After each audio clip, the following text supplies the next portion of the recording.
జగన్ కూడా అదే పద్ధతిలో ఈ ఒక పక్క మేము పరిశ్రమలు తెస్తాము, అభివృద్ధి చేస్తామని చంద్రబాబు చెప్తున్నాడు, మరోపక్క ఉన్న పరిశ్రమల్ని కక్షపూరితంగా తరిమేస్తున్నాడు అన్న నెరేటివ్ ని వైసీపీ బిల్డప్ చేస్తున్నట్టుగా కనబడుతుంది అనమాట. సో మరి ఏది చంద్రబాబు ఇప్పుడు ఏమో దాని మీద చర్య తీసుకుంటేమో చంద్రబాబుని తప్పు పట్టే విధంగా జనాల్లోకి తీసుకెళ్ళడానికి జగన్ ముందే గ్రౌండ్ ప్రిపేర్ చేస్తున్నాడు.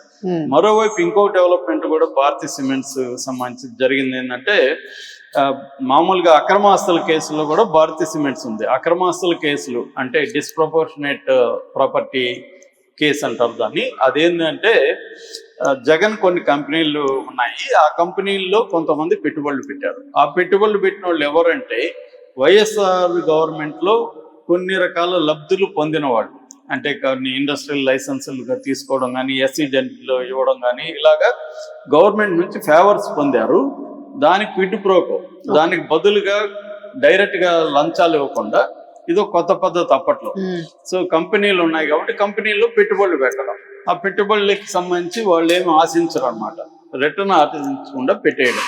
పెట్టుబడులు పెట్టడం వల్ల కంపెనీ వాల్యూ పెరుగుతుంది, గ్రోత్ అవుతుంది, అది పబ్లిక్ దీంట్లో లిమిటెడ్ గా మారడానికి, తర్వాత ఐపీఓ పోవడానికి ఇవన్నీ ఛాన్స్ ఉంటుంది.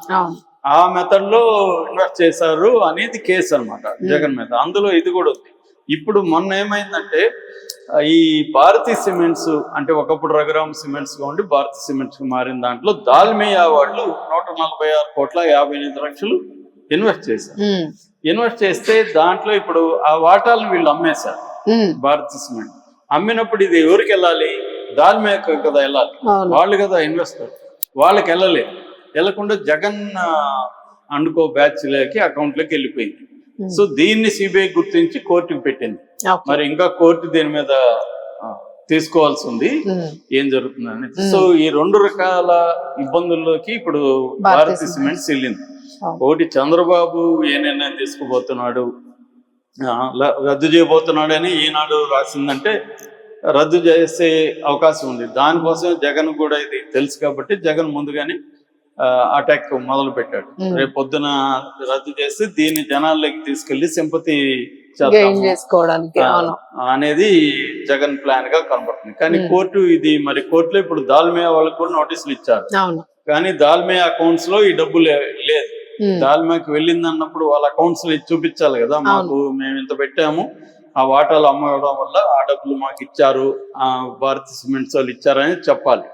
మరి అది ఎలా ప్రూవ్ అవుతుందని చూడాలి. అది కూడా కోర్టులో ప్రూవ్ చేయాల్సి ఉంటుంది. ఇప్పుడు ఇదేమో ఇది మళ్ళీ ఇప్పుడు ఒకవేళ చంద్రబాబు రద్దు చేస్తే వీళ్ళు మళ్ళీ హైకోర్టుకి వెళ్తారు, మళ్ళీ సుప్రీంకోర్టు కూడా వెళ్ళే అవకాశం ఉంది భారతీయ సిమెంట్స్ వాళ్ళు. ఎందుకంటే ఇట్లాగా వేరే వాళ్ళకి కూడా ఎలాగా చేశారు ఇవన్నీ నిరూపించాల్సి ఉంటది. అంటే మేము ఒకరే కాదు, ఆల్రెడీ ఏసీసీ అదేమో అదాని సిమెంట్స్, మరి ఇప్పుడు దీని మీద చర్య తీసుకుంటే చంద్రబాబు అదాని మీద చర్య తీసుకోవాలి. మరి అదాని మీద తీసుకోగలరా చంద్రబాబు? ఇవన్నీ కూడా ఉన్నాయి. ఎందుకంటే అదాని అంటేనే మోడీ, మోడీ అంటే అదాని అని అందరికి తెలిసి ఇవాళ. కాబట్టి దీని మీద మళ్ళీ నోటీసులు ఇచ్చి కొంత ఇబ్బందులు పెట్టే అవకాశం ఉందా, లేకపోతే కంప్లీట్ గా లీజు అంటే కంపెనీకి ఏం కాకపోవచ్చు, లీజు రద్దు అయినప్పుడు మళ్ళీ వాళ్ళు సున్నప్రాయ కోసం ఇంకేదో ఈ కాలంలో పాల్గొనడమో ఏదో చేయాలి. సో ఇప్పుడు కంఫర్టబుల్ గా రన్ అవుతుంది, ప్రాఫిట్ లో ఉంది భారతీయ సిమెంట్ కంపెనీ. ఏది చేసినా ఇప్పుడు అది దెబ్బ తగిలే అవకాశం ఉంది. దాన్ని పొలిటికల్ గా ఎదుర్కోవాల్సింది. ఎప్పుడైనా ప్రతిపక్షాలని ఆర్థికంగా దెబ్బతీయడానికి అధికార పక్షం ట్రై చేస్తుంది. జగన్ కూడా అధికారంలో ఉన్నప్పుడు చాలా మంది వాళ్ళకి మైన్స్ రద్దు చేయడం, వాళ్ళ బస్సులు ఫర్ ఎగ్జాంపుల్ ఆయన ఎవరు ప్రభాకర్ రెడ్డి వాళ్ళ బస్సుల మీద పడ్డము, వాళ్ళ మైన్స్ ని, అంటే ఇది మామూలుగా ఫ్యాక్షనిజం లో ఉండే లక్షణం అండి. ప్రత్యర్థులని దెబ్బతీయడం కోసం వాళ్ళ తోటలు నరికేయడం, చుట్టూ ఉన్న వాళ్ళ వ్యాపారాలని దెబ్బతీయడం, అంటే ఫండింగ్ అని ఆపడం. ఇది మోడీ ప్రభుత్వం కూడా ఇదే చేసింది. అందుకని మనకి ఎలక్షన్ ముందు చాలా మంది అరెస్టులు అవుతుంటారు, వాళ్ళ మీద ఐటీ రైట్స్ ఎక్కువ జరుగుతుంటాయి. అంటే ఎవరు ఫండ్స్ ఇస్తున్నారు చూసుకొని ఆ ఫండ్స్ ని ఎలా ఆపాలి. ఎందుకంటే ప్రజల్లో ఇవాళ ఎలక్షన్లు అంటేనే కాస్ట్లీ అఫేర్. చాలా మంది క్యాండిడేట్లు, గెలిచే క్యాండిడేట్లు ఉంటారు కానీ వాళ్ళకి డబ్బులు పెట్టేవాళ్ళు ఎవరు ఉండరు, వీళ్ళే పెట్టాలి. సో ఆ డబ్బులు పెట్టనీయకుండా అడ్డుకునే కార్యక్రమం చేస్తుంటారు. ఇప్పుడు చంద్రబాబు వంతు వచ్చింది జగన్ ని వేధించడం కోసం. జగన్ కి సంబంధించిన ఆర్థిక మూలాల్ని ఎలా దెబ్బతీయాలనేది కూటమి ప్రభుత్వం ఆలోచిస్తుంది. సో ఆ రకంగా భారతీయ సిమెంట్ ని దెబ్బతీసే అవకాశం అయితే ఉంది. ఇది భారతి రెడ్డికే షాక్ కాదు, జగన్ కూడా షాక్ అని చెప్పాలి. దీన్ని ఎట్లా ఫేస్ చేస్తారు అనేది చూడాలి.